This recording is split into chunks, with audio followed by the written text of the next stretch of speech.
بسم الله الرحمن الرحيم.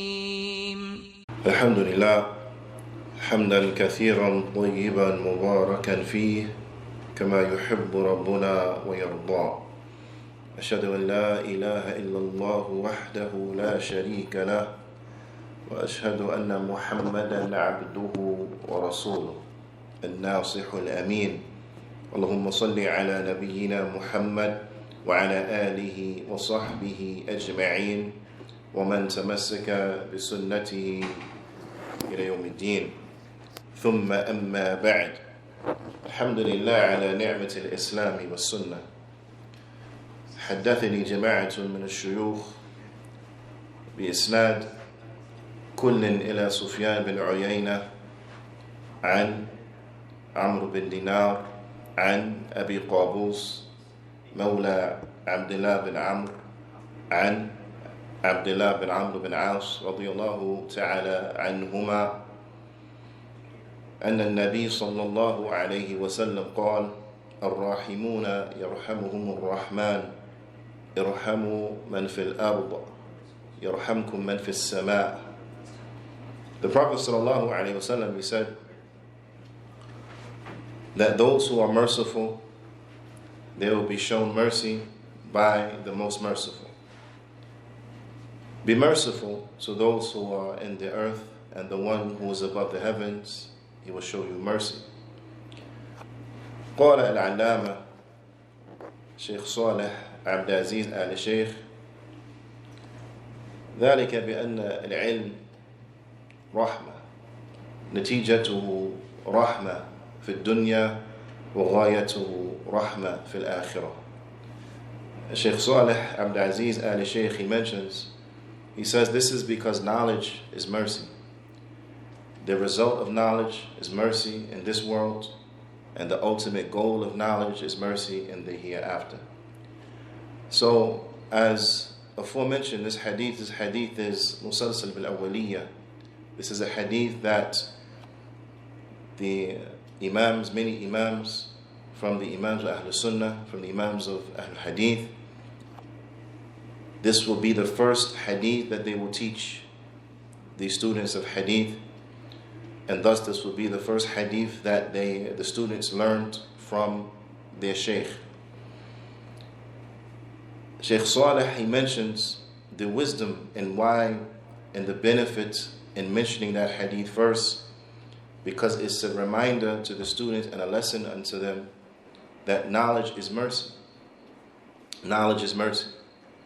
And this is why we seek knowledge, because we're striving to do that which Allah loves and that which He is pleased with. So we learn in order that we may implement what we know, seeking the pleasure of Allah subhanahu wa ta'ala, seeking the mercy, seeking the Jannah. And likewise, it is a reminder to the student, it is a reminder to the seeker of knowledge, that it is incumbent upon them to show mercy, because knowledge, when it benefits from the translations of knowledge upon the limbs of an individual, upon the limbs of the seeker, upon the limbs of the one who benefits from it, is that they become those who are humble.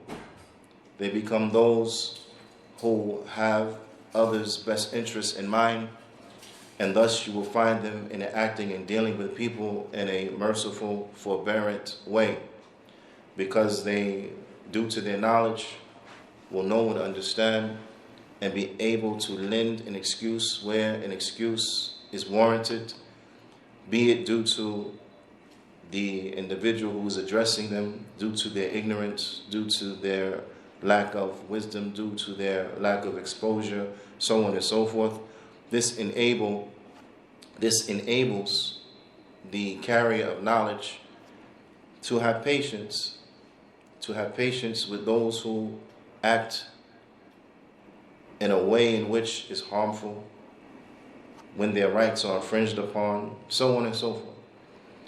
Because they understand the reality of knowledge, and they understand the reality of what goes along with disseminating that knowledge. As-sabr ala adha, to be patient upon the harms that come during the course of seeking knowledge, implementing knowledge, calling to knowledge, and the like. We continue going over the tremendous book by the Imam al-Nawawi, rahimahullah ta'ala, Arba'un al-Nawawiyya. We have reached the Hadeeth, the 12th Hadeeth, and all of the Ahadith that are contained inside of this collection, then they are tremendous, bila shak wa bila rayb, undoubtedly. This Hadith, an Abi Hurairah radiyallahu ta'ala anhu, is on the authority of Abu Hurairah radiyallahu ta'ala anhu. قال رسول الله صلى الله عليه وسلم, he said that the Messenger of Allah sallallahu alayhi wasallam, he said, من حسن الإسلام المرء تركه ما لا يعنيه, that from a person's good Islam is that he leaves alone that which does not concern him. From an individual's good Islam, he leaves alone that which does not concern him. قال العلامة, the المحدث محدث المدينة, the muhaddith of Medina, Sheikh Abdul Muhsin al-Abbad al-Badr, حفظه الله تعالى, he says, معنى هذا الحديث, the meaning of this hadith, أن المسلم يترك ما لا يهمه, that a Muslim, he will abandon that which does not concern him, that which is, for lack of a better term, we should say, not important to him, that which is of no importance to him. من أمر الدين والدنيا في الأقوال والأفعال, from the affairs of the deen and from the affairs of the dunya, from statements and from actions. Those things that are of no concern to them, they are of no importance to them, no direct benefit unto them, so on and so forth, then they leave and they abandon the likes of these things. نعم. ومفهومه أنه يجتهد فيما يعنيه في ذلك.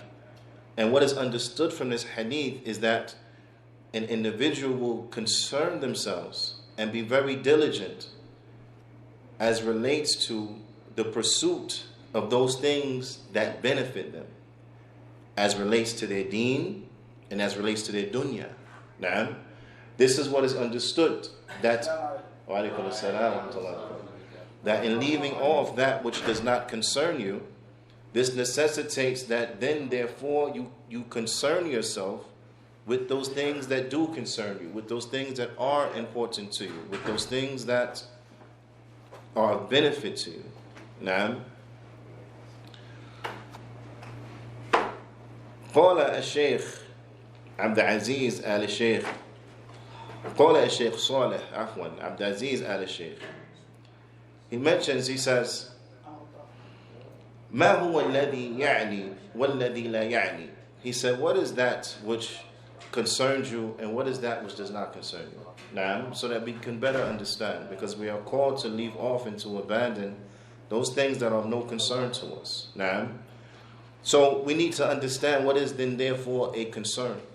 Now, the Shaykh, he mentions, he says, al-inaya fil lugha, that concern in the Arabic language, or inaya here, now, shiddatul ihtimam bishay. This means that a person, they place an extreme importance upon something. Now, that something is of extreme importance unto them. أو شيء مهم الذي يهتم به, or something that is important in which they pay very close attention to and give great concern for. That it is something that is important to you, something that concerns you, something that is tremendously vital unto you. So then therefore you will place an extreme concern upon this thing. These are the things in which concern you, things that fit this bill, things that fall under this definition, those things that are important, those things that are very beneficial to you, those things that are vital to you, then these are the likes of the things that require your attention. These are the things in which you will concern yourself with. Naam. والذي لا يعني وليس لي به عناية هو الشيء الذي لا ينفع. And that in which does not concern you, that in which I have no concern for, now, meaning that in which we should have no concern for, then verily it is those things in which do not benefit us. Those things that lend to us and yield to us no benefit. Then these are the things in which we have no concern for them. Right? Why? Because they have no benefit to us. So then therefore it makes no sense for us to place attention on them when they are of no benefit to us to begin with. Naam, and the like. This is of extreme importance that we are able to identify those things in which are beneficial for us, those things in which are an extreme benefit for us, so that we are able to place our concern where it belongs. Because unfortunately, there are many individuals who will lend concern to things in which do not concern them, do not benefit them, or of none of their business to begin with. Now, these things could relate to the dunya, and I think we all understand in terms of the worldly affairs, when things are of none of our business, they don't concern us, we understand that, and that makes a little more sense. But there are also aspects and affairs of the religion, that are religious matters, of which don't concern people, but yet they yield to them and they lend to them much concern, or they give to them much concern, but they are in reality no concern of theirs. No concern of theirs. And the examples of this are many. For an example, a light example, from those who try to delve into sciences that are beyond them. They have not reached that level.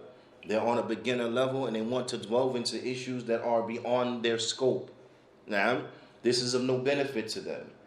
But those issues of ikhtilafat, often, most of the times, if there is an ikhtilaf between Sheikh Fulani or Sheikh Alani and so on and so forth, their ikhtilaf, they're differing on an issue, right?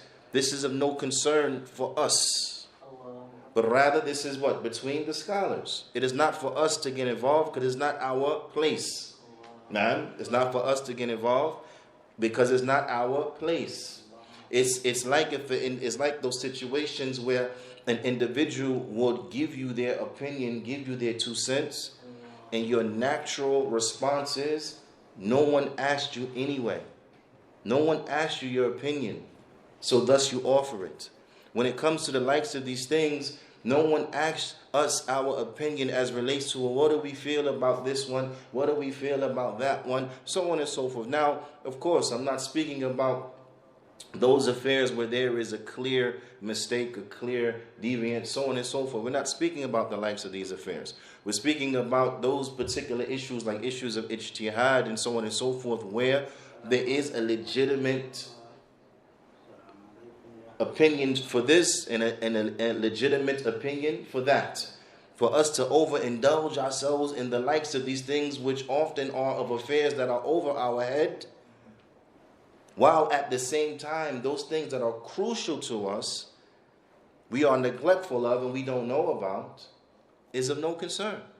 Likewise, an example of this could be he said, she said, following what's going on, what's the latest statement, who said what about who, and what was the response of the other one, and so on and so forth. A person becomes so well versed in this that they can recite back to you who said what platform it was on, what social media outlet it presented on, and then some of the comments and people that commented on that, and then what was the rebuttal of the other one, so on and so forth. All the while during this day, this person has not made the adhkar of the morning nor of the evening. They have not prayed voluntary prayers, so on and so forth. Now, they have not read from the Qur'an. They have not read from the Sunnah. They have not sought knowledge of their religion.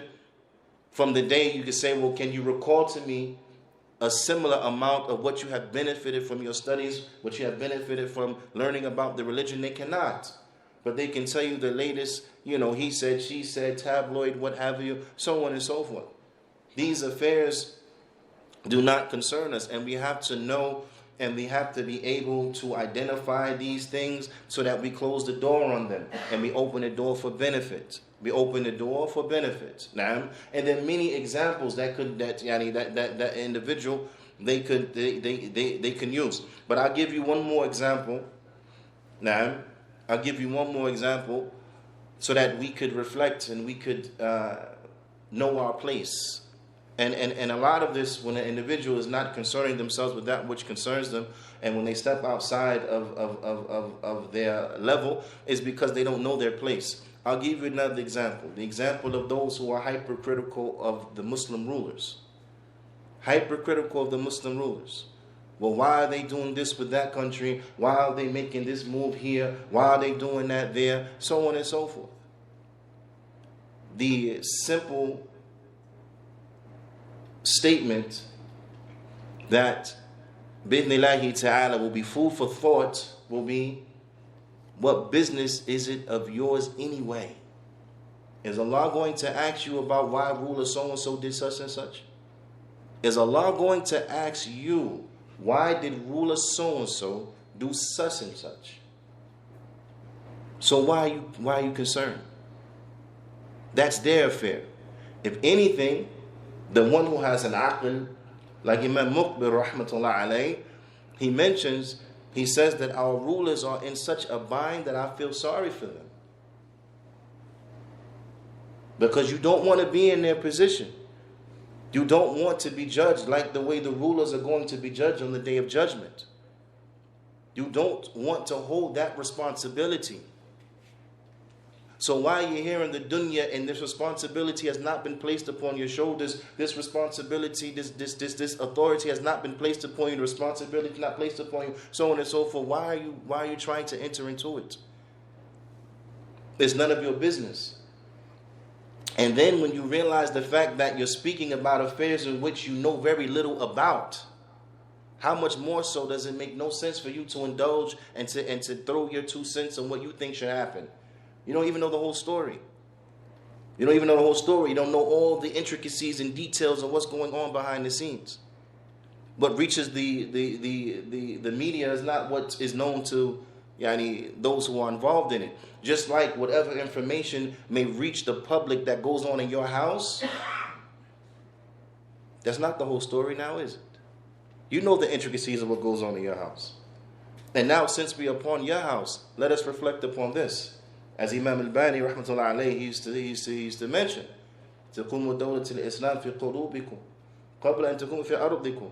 Establish the Islamic state in your heart, meaning establish the tawheed, the sunnah, what is right, the sharia. Establish it in your heart before you try to establish it upon the earth. Now, how many individuals they will criticize the rulers not ruling by the book of Allah? Yeah, subhanallah. But that individual is not ruling his house by the book of Allah. You blame the ruler for not ruling the whole country by what you feel he should rule the whole country by, when you're not ruling your house with what you know you should be ruling your own house by. And you have the audacity to talk about him, and you can't control the 4, 5, 6 people under you, and then you talking about why he can't control the millions of people under him. Your priorities are misplaced, right?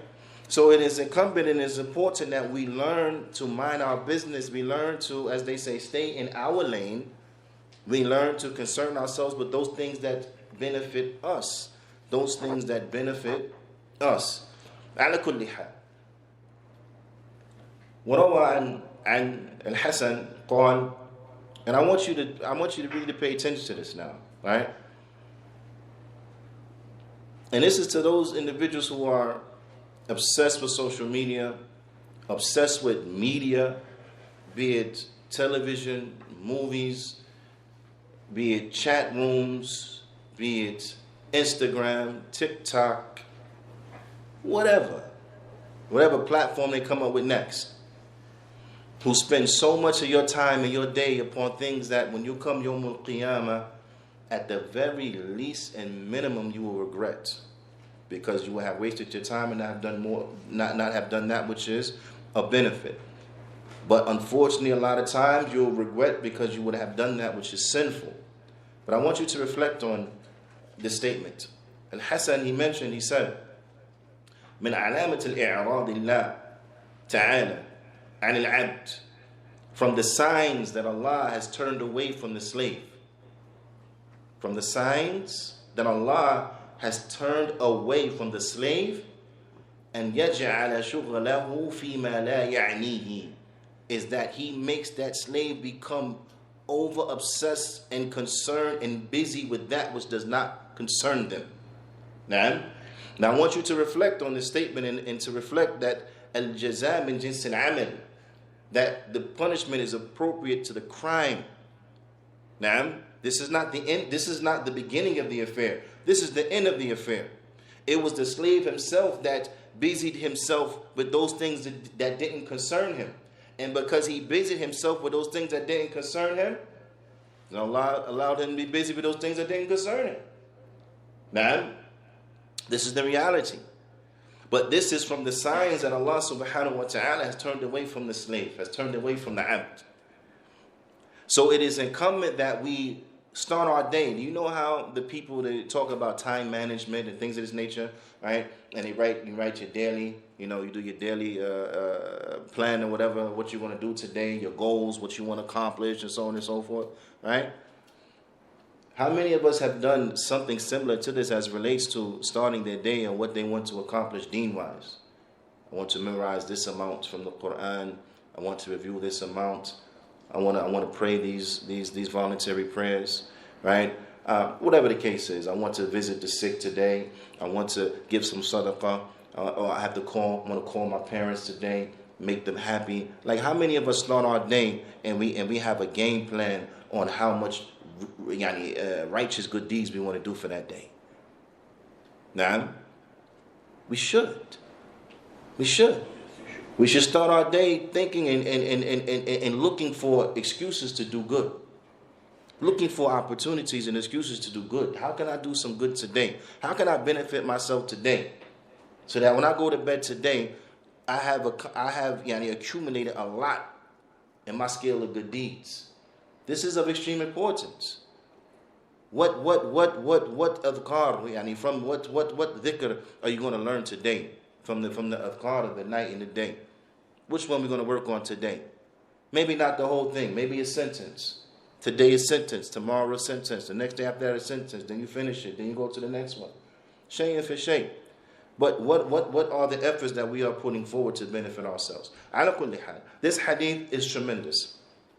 قال أبو داود أصل عفوا أصول السنن في كل فن أربع أحاديث. He said that the foundation of the sunan in every science is 4 hadith.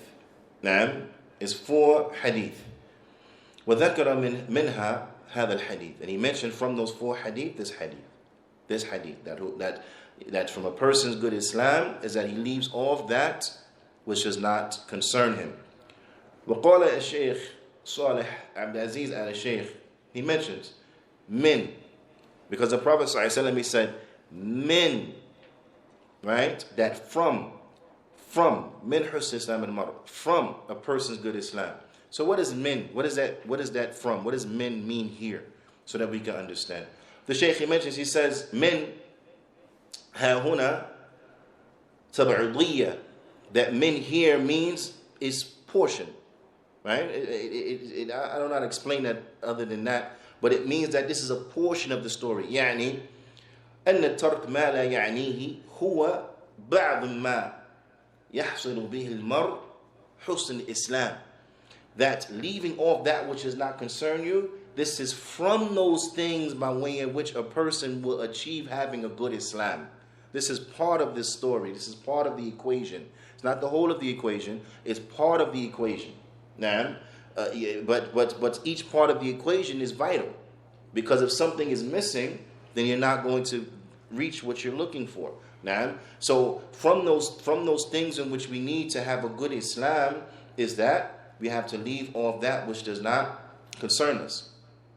There's another point as relates to this when we reflect on it. Sheikh Salih al-Fawzan, hafidhahullah ta'ala, he says, "Ay min tamam dinihi This is from the completion of his religion.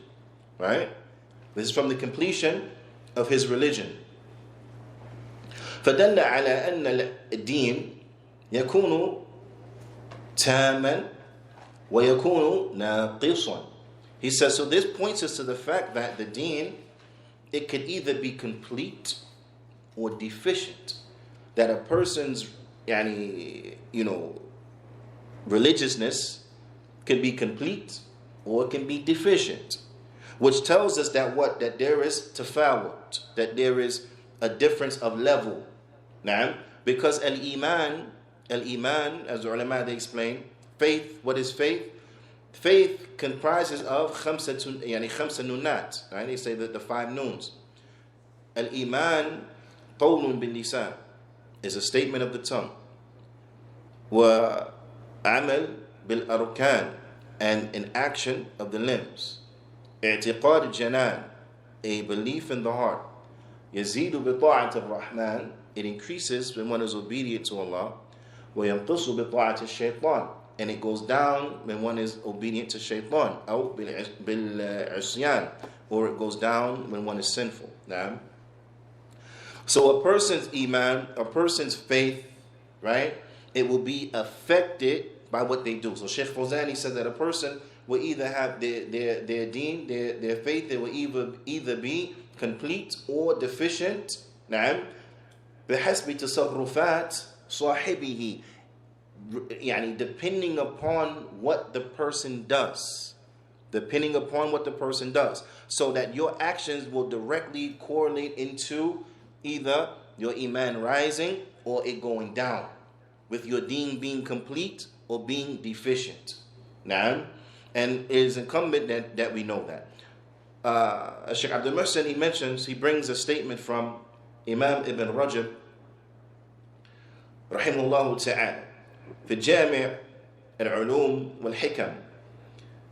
قال الإمام: والمعنى هذا الحديث, the meaning of this hadith, أن من حسن إسلامه ترك ما لا يعنيه من قول وفعل واقتصر على ما يعنيه من الأقوال والأفعال.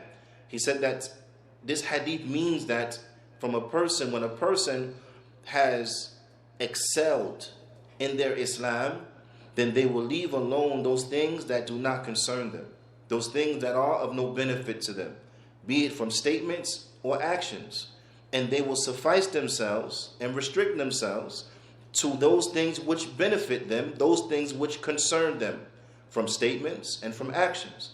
وَمَعْنَ يَعْنِيهِ, and the meaning of concern, أَنَّهُ تَتَعَلَّقُ عِنَايَتُهُ بِهِ, meaning that his concern, because this is an area of importance, is connected to it. وَيَكُونُ مِنْ مَقْصِدِهِ وَالْمَطْلُوبِ, so thus it is from those things in which he seeks after and those things in which he aims for. وَالْعِنَايَةِ شِدَّةُ الْإِهْتِمَامِ, and having a concern, meaning that something is extremely important to you. شِدَّةُ الْإِهْتِمَامِ بِالشَّيْء, that something is of extreme importance to you. وَيُقَالُ عَنَاهُ يَعْنِيهِ. نعم, that's a benefit for those who know Arabic or are learning Arabic like myself. فَإِذَا اهْتَمَّ بِهِ وَطَلَبَهُ, so if it is important to him and thus he seeks after it, and thus that thing becomes something which is sought after, وَلَيْسَ مُرَادٍ, then this is the meaning of it. وَلَيْسَ مُرَادٍ, and it is not the meaning أَنَّهُ يَتْرُكُ مَا لَا عِنَايَةَ لَهُ وَلَا إِرَادَةَ بِحُكْمِ الْهَوَى وَطَلَبِ النَّفْسِ. It's very important. And what is not the meaning is that it doesn't mean that a person, they will leave alone that which does not concern them based upon the ruling of their desires and the seeking of their soul, meaning the lowly aspects of their soul. So a person, in other words, can't turn around and say, well, the salah is important to you, but it's not important to me. A'udhu billah. Can't say that. No, salah is important. And the criterion of what we know what is important and what's not important is not based upon your desires. It's not based upon your whims. Now, you do not define what's important and what's not important, but rather that is defined inside of the book and inside of the sunnah. Now, that is defined inside of the book and inside of the sunnah. This is not for you to decide what you feel you want to do and what you want to place importance on, so on and so forth. No. But it is what is important in reality. Now, as we know, we do not define reality. Ala kulli hal. The Shaykh goes on, he says, Imam Ibn Rajab, he goes on and he says, بل بحكم الشرع والإسلام, but rather we know what is important, in quotation, in parentheses, by, in parentheses, not quotation, but we know what is important by what? By the legislation and by Islam. وَلِهَذَا جَعَلَهُ مِنْ حُسْنِ الْإِسْلَامِ, and due to this, it has been made and categorized from a person's what? Good Islam. فَإِذَا حَسُنَ إِسْلَامَهُ فإذا حسن إسلام المرء ترك ما لا يعنيه في الإسلام من الأقوال والأفعال فإن الإسلام يقتضي فعل الواجبات. So thus, when a person's Islam becomes good, then they will leave alone those affairs that do not concern them in the religion from statements and actions.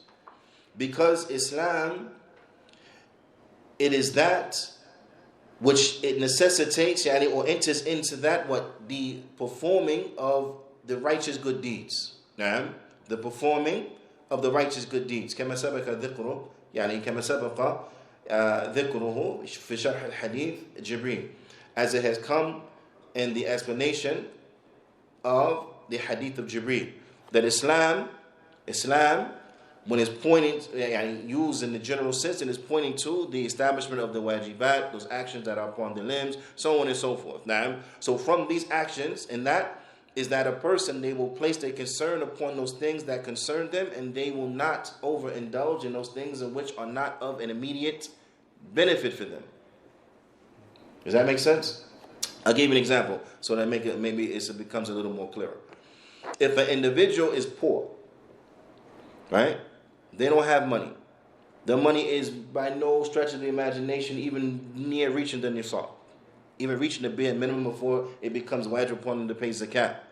Them learning about the intricacies of zakat at that point is not an obligation that is an individual obligation. It's not fardu ayn, right? It's not fardu ayn. So a person has to have wisdom.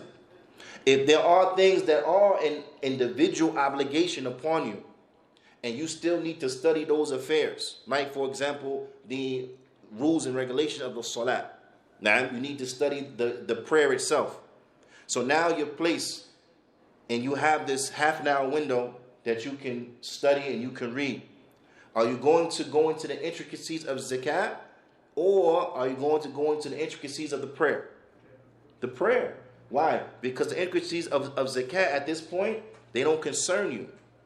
You have more pressing matters at hand, and that are those things that are an individual responsibility upon you. The salah, in which you still have to learn. You still have to go into depth and detail as relates to it. There's still more to do for the minimum, the bare minimum of your salah. So to indulge in something else in which is not on you right now is not wise. It's not wise. So this is what is meant by you will leave alone certain things from from Islam that are not an immediate, pressing, binding, importance and concern of yours, and you will concern yourself with those things that are an immediate, pressing, binding concern. Now, but the Shaykh goes on and he says, وَأَنَّ الْإِسْلَامِ الْكَامِلِ الْمَمْدُوحِ يَدْخُلُ فِيهِ تَرْكُ الْمُحَرَّمَاتِ. He said, in the Islam that is complete and that is praised, it is that which it enters into the leaving of the haram things, the leaving of the prohibited affairs. كما قال صلى الله عليه وسلم, as the Prophet صلى الله عليه وسلم, he said, الْمُسْلِمْ مَنْ سَلِمَ الْمُسْلِمُونَ مِنْ لِسَانِهِ وَيَدِهِ. That the Muslim is the one who the Muslim, they are safe from his hand, safe from his tongue and from his hand. The Muslim, he is the one who the Muslims are safe from his tongue and from his hands. Now, so abandoning harming others, which is haram, abandoning harming others with your tongue and with your hands, right? Then this will enter into leaving off that haram, will enter into one's completing their Islam. Will enter into one completing their Islam. فَإِذَا حَسُنَ الْإِسْلَامِ اقتضى ترك ما لا يعنيه كله من المحرمات والمشتبهات والمكروهات والفضول المباهات. So when a person has brought forth a good Islam, when a person has attained and they have reached the level of having a good Islam, then this will necessitate that they will leave off everything that does not concern them, from the prohibited matters, from the doubtful matters, from those matters that are disliked, and from overindulging in those things that are permitted. From overindulging in those things that are permitted. التي لا يحتاج إليها, of which he does not have a need for it, that he doesn't need them. فإن هذا كله لا يعني المسلم إذا كمل إسلامه. Because all of this will have no concern for the Muslim when his Islam becomes good. For example, overindulging in those things that are permitted. For example, overindulging in the news cycle and the like. Now, I'm a person, they read the paper, they get caught up on the top stories and so on and so forth. There's nothing wrong with that. Okay? But to spend all day doing that, the whole of your day, and you're following this news story to that news story, what this outlet said, what that outlet said, and so on and so forth, this is too much. It doesn't concern you. Now, unless, as mentioned before, unless you're an investigative reporter or something like this, then it's different, you know. But for the average person, you don't need to do all that. This is a waste of your time, because you could be doing and spending your time in a better way. Imam Ibn Rajab, he goes on and he mentions, he says, so all of these things, they are of no concern of the Muslim when their Islam is complete. وَبَلَغَ إِلَى دَرَجَاتِ الْإِحْسَانِ, when they have reached the level of ihsan. And this is the reality. Those ulama, as Allah Ta'ala, He says, إِنَّمَا يَخْشَى اللَّهَ مِنْ عِبَادِهِ الْعُلَمَاءِ, that really those, the only ones who truly fear Allah from His slaves are the ulama. Those ulama, when you look at them, the examples, their worldview is different. Their outlook is different. We're all looking at the same landscape, but they see it differently. Why? Because those who have reached the level of ihsan, their outlook is different. What we look at as being trivial, they see great importance in it, and so on and so forth. Now, or things that are of great importance, we don't realize and recognize their importance due to our ignorance, so we think that they're trivial. But in reality, they are extremely important. نعم. على كل حال. وهو الإحسان أن يعبد الله تعالى كأنه يراه, is that they worship Allah as if they see them. فإن لم يكن يراه فإن الله يراه. And if they don't see Allah, because we will not see Allah in this world, but we will see Allah in the next life, then verily, Allah sees us now. We do not see Allah now, but Allah sees us. So the one who has reached the level of ihsan, he realizes that. He worships Allah as if he sees Him. And he knows that Allah is watching him. Naam. So when a person has reached this level, then yes, by default and undoubtedly, they will move and operate differently. They will not be wasting their time, right? They will be concerning themselves, so on and so forth. Shaykh Muhammad bin Abdul Wahhab al-Banna, rahimahullah ta'ala, before his death, rahmatullah alayhi, some of the brothers approached him in the haram. He used to live in Jeddah. Yeah, he used to live in Jeddah. But he will go to the haram, he will go to the Kaaba every day, and he will read the Qur'an. So some brothers approached him. He's a great scholar. He was a great scholar, rahmatullah alayhi. And he had some questions. But sometimes you get nervous and you start to stumble, right? So the brothers, they became nervous and started to stumble. And so they stood there, and there was an awkward silence. So the Shaykh, he reminded them very nicely and gently. He said, do you know that when you recite one letter from the Qur'an, you get 10 hasanat. You know that? And they said, this broke the silence. They said, yes, Sheikh. He says, do you know I'm old and I'm going to die soon? I don't have long left. So I really need to read as much Qur'an as I possibly could before I die. So if you have a question, please ask. And if not, then please depart. The outlook is different. Right? The outlook is different. Ala kulli hal. Imam ibn Rajab, he goes on and he says, فَمَنْ عَبَدَ اللَّهِ عَلَى إِسْتِحْبَارِ قُرْبِهِ وَمُشَاهَدَتِهِ بِقَلْبِهِ. So whoever worships Allah, knowing that Allah Ta'ala is watching them, knowing that Allah subhanahu wa ta'ala sensing Allah's closeness, and witnessing the signs of Allah with their heart and the like. أو على استحضار قرب الله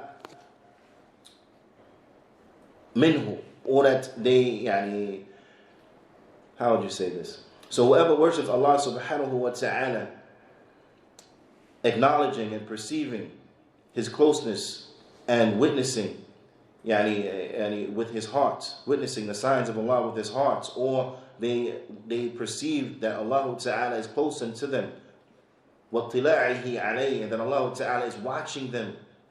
فَقَدْ حَسُنَ الْإِسْلَامُ, then his Islam will become upright. وَلَزِمَ مِنْ ذَلِكَ أَنْ يَتْرُكُ كُلَّ مَا لَا يَعْنِيهِ فِي الْإِسْلَامِ وَيَشْتَمِلُ بِمَا يَعْنِيهِ فِيهِ. So therefore, when a person understands this, then they will leave alone that which does not concern them, even from the religion, and they will concern themselves with the aspects of the religion that are of vital importance unto them, and that concern them. فَإِنَّهُ يَتَوَلَّدُ مِنْ هَذَيْنِ الْمَقَامَيْنِ, because verily he would attain, due to these two levels, reaching the level of worshipping Allah as if he sees him, and thus he does not see him, but he knows that Allah is watching him. He will reach from these two things, al-istihya min Allah, that he will be shy from Allah.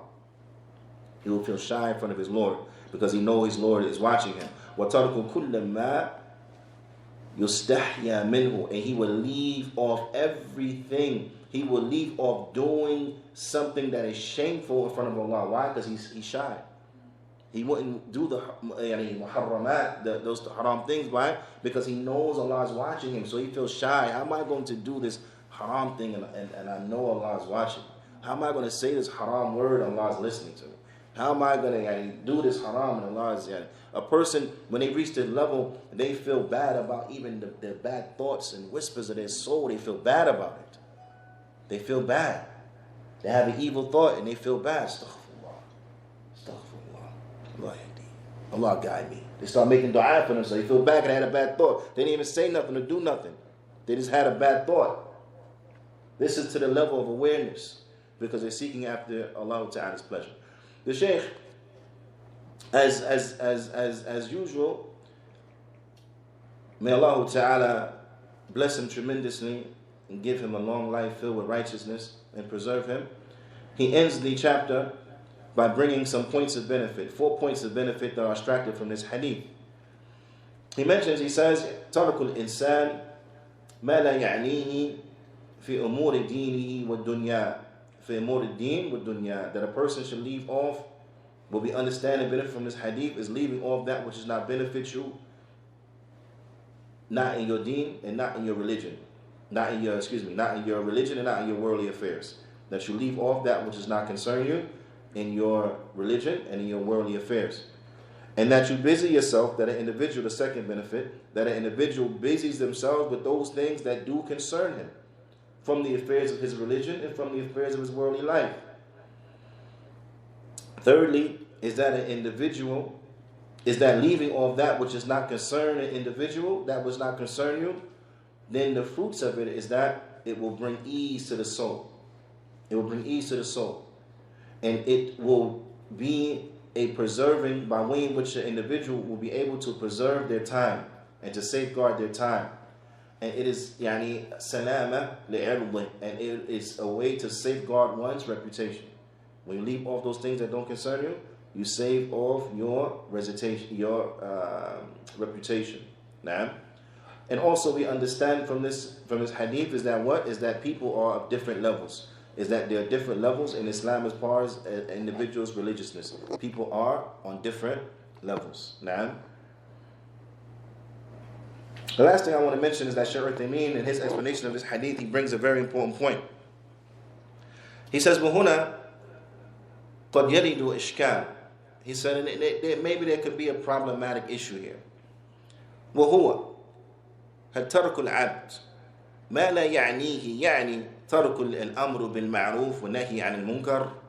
He said, and that is that an individual leaving off that which does not concern him. Does this mean he abandons calling to good and forbidding evil? Does it mean that? You leave off that was not concern you. Does that mean that you abandon calling to good and forbidding evil? The Shaykh, he says, Al-Jawab, la. The answer is no. لأن الأمر بالمعروف والنهي عن المنكر. He said, because calling to good and forbidding evil, مما يعني الإنسان. Then this is from that which is a person's business. كما قال تعالى, as Allah Ta'ala, he says, وَلْتَكُنْ مِنْكُمْ أُمَّةٌ يَدْعُونَ إِلَى الْخَيْرِ وَيَأْمُرُونَ بِالْمَعْرُوفِ وَيَنْهَوْنَ عَنِ الْمُنْكَرِ. Allah Ta'ala, he says, and let there arise from amongst you a nation that calls and invites to good. They command with what is righteous and good, and they prohibit what is evil. Na'am. He says, فَلَوْ رَأَيْتَ الْإِنسَانَ. He says, so if you saw an individual, وَلَوْ رَأَيْتَ إِنسَانًا, if you saw an individual, عَلَى مُنْكَرٍ, and they were doing something that was wrong, وَقُلْتَ لَهُ, and you said unto him, يَا أَخِي هَذَا مُنْكَرٍ, you said unto him, oh my brother, this is evil, لَا يَجُوز, this is not permissible.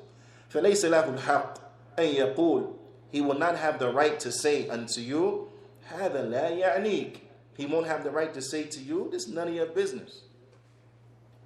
Right? You see somebody doing something haram, and you approach them, you say, my brother, this is not permissible, this thing is haram. That individual does not have the right to turn to you and say, this is none of your business.